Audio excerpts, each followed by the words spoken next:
À l'heure du déjeuner à Paris, dans ce restaurant japonais, les tables sont clairsemées.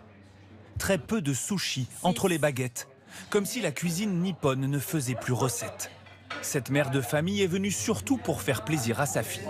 C'est un peu galvaudé, qu'on voit toujours un peu les mêmes choses. On a envie de découvrir d'autres choses. C'est un peu moins exotique parce qu'on connaît bien.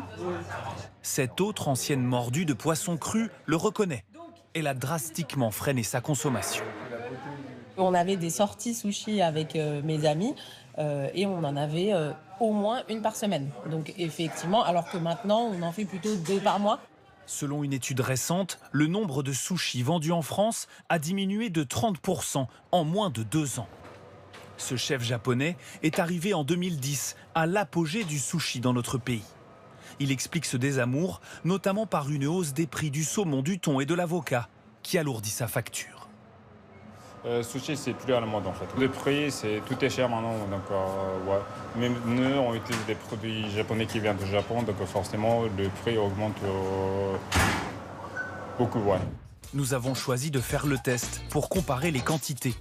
Avec 13 € dans un restaurant japonais, vous achetez 6 sushis, 6 makis et une soupe. Quand pour la même somme, vous obtenez une assiette plus copieuse dans un restaurant vietnamien, par exemple. Une cuisine thaïlandaise, mexicaine ou encore coréenne, beaucoup plus populaire sur les réseaux sociaux. Les restaurants coréens notamment font le plein. Ces deux amis ont découvert le concept ce midi. On pense plus à manger autre chose maintenant. Et coréen, c'est devenu un peu, on va dire, la mode et du coup, c'est hyper bon en plus. Considéré comme le produit de restauration rapide le plus cher du marché, le sushi veut prouver à ses détracteurs qu'il n'est pas encore cuit.